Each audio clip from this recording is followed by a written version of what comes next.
আর sir, কিছু বলার না মন থাকে। স্থিরতার যে বিষয়টা, হ্যাঁ। মন স্থিরতার যে বিষয়টা, সেটা সেটা কি?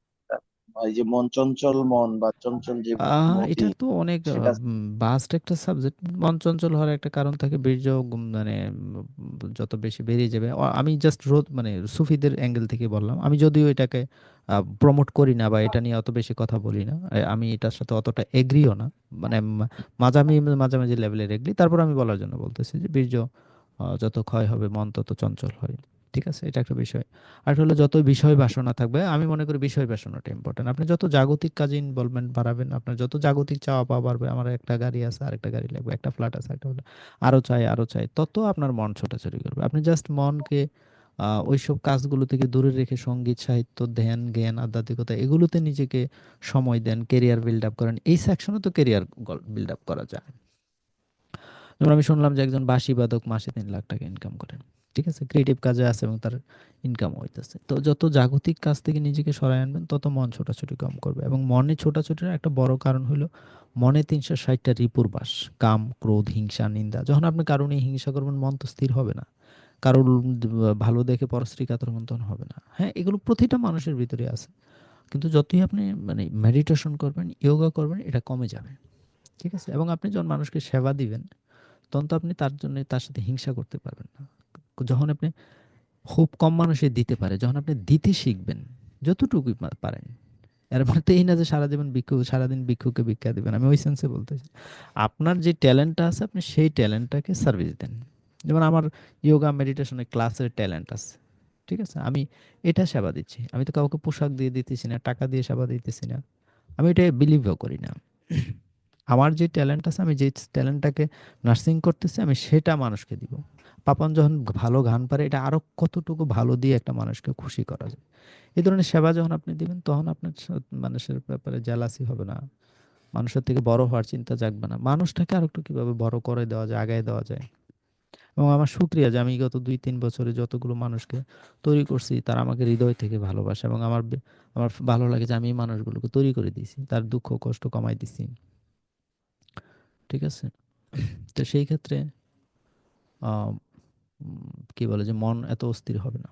আমি হ্যাঁ। আমি আমি বিষয়গুলো বুঝি কেন, কারণ আমি অল্প কিছুদিন আগেও আমি এই ধরনের হচ্ছে আপনার এই লোয়ার ডাইমেনশনাল যে আমাদের যে কনসাসনেস গুলা, এগুলোর মধ্যে ইনভলভ ছিলাম। আমি হুম। হচ্ছে প্রচন্ড পরিমাণে ইগোইস্টিক ছিলাম। হুম। আমার মাঝে ছোটবেলা থেকেই আমি যে ক্লাসের ফার্স্ট বয়, সেটার অহংকার কাজ করতো। ইয়েস, প্রাইড আহ প্রাইড। ওই হুম। প্রাইড প্রাইড এগুলো হচ্ছে কাজ করতো। আমি সবকিছুতে আমি সেরা হব, আমাকে এটাতে ফার্স্ট হতে হবে, হুম। আমাকে এ প্লাস হচ্ছে গোল্ডেন প্লাস হচ্ছে পেতে হবে। পেতেই হবে। ইভেন হচ্ছে আজকে প্রায় আমার আমার জীবনের 25-26 বছর পর্যন্ত আমি হুম। শুধু এগুলোর পেছনেই হচ্ছে আপনার কি আমাকে বিসিএস ক্যাডার হতেই হবে। হুম। এই এই এই জাতীয় যে তীব্র মাপের অহংকার গুলো আমার মধ্যে কাজ করতো। তো আমি দেখলাম যে এটা থেকে আস্তে আস্তে আস্তে আস্তে আমি অসুস্থ হয়ে পড়তেছিলাম। আমার হচ্ছে ইয়েস। যে রাতে ঘুম হলো না, এরপরে আমার হচ্ছে যে প্রেশার বেড়ে থাকতো। আমার আমার ভিতরে হচ্ছে এত পরিমাণে ভয় ঢুকে গেছিল, লজ্জা কাজ করতে, মানুষের সাথে কথা বলতে আমি লজ্জা পেতাম। হুম। এবং আমার মধ্যে প্রচন্ড পরিমাণে ভয়। তো হঠাৎ করে যখন হয়তো সেটা আমার গুরুদেবের কৃপায় বা সেটা কোনো কারণে হোক, আমি যখন এই জিনিসটা আসলে বুঝতে পারলাম, হ্যাঁ, হুম। সদ্গুরুর ভিডিও গুলো দেখতেছিলাম, অ্যাঙ্গারকে কিভাবে ইয়ে করা যায়, হুম। তারপরে কিভাবে ধ্যান, মেডিটেশন, আধ্যাত্মিকতা, হ্যাঁ হ্যাঁ, জব, এগুলোর প্রতি যখন আমি আস্তে আস্তে ইন্টারেস্ট হলাম, আমি দেখলাম যে পুরোপুরি আমি রিভার্স হতে শুরু করলাম। রিভার্স হতে শুরু করলেন, হ্যাঁ। এ- এখন আমার মধ্যে প্রচন্ড রকমের সাহস কাজ করে। এখন আমার মধ্যে মানে মানুষের সাথে মিশতে ইচ্ছে করে, মানুষকে আনকন্ডিশনালি ভালোবাসতে ইচ্ছে করে, এই যে। এবং মানে দিতে ইচ্ছা করে। এখন আমার মানে আহ, এই যে নিজের জন্য যে কিছু, নিজের কেরিয়ার বিল্ড আপের জন্য যে যে নিজে অনেক বেশি টাকার মালিক হতে হবে, এই এই জাতীয় কোনো কিছু আসলে কাজ করে না। হ্যাঁ। হুম। তো আসলে এটা ধ্যান এবং আধ্যাত্মিকতার মাধ্যমে মাধ্যমে সম্ভব। আমার কাছে, হ্যাঁ, আমি এটা সম্ভব। পুরোপুরি রিভার্স হইতে হ্যাঁ।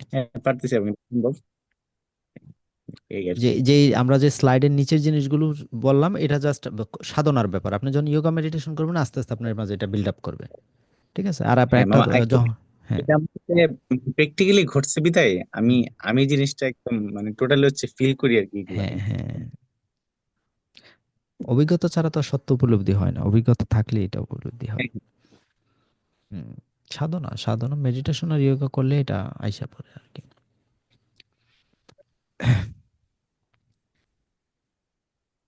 হ্যাঁ, বস্তু ম্যাটেরিয়ালিজমের প্রতি আগ্রহটা কমাই ফেলতে হবে। বেসিক নিড দরকার আছে, তারপরে আপনি আপনার নিজের সেলফ ডেভেলপমেন্টে জাস্ট মানে ইয়ে করা, শাইনিং করতে থাকা, ঘষা মাজা করতে থাকা, যেমন নো দাই সেলফ, নিজেকে জানার চেষ্টা করতে থাকা, তাহলে এটা হয়।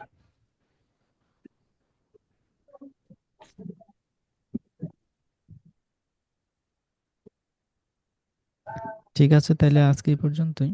হুম। আচ্ছা মামা, ঠিক আছে, আহ আপনাকে। হ্যাঁ, জি স্যার, ওকে, ঠিক আছে। ঠিক আছে, ওকে স্যার, জি।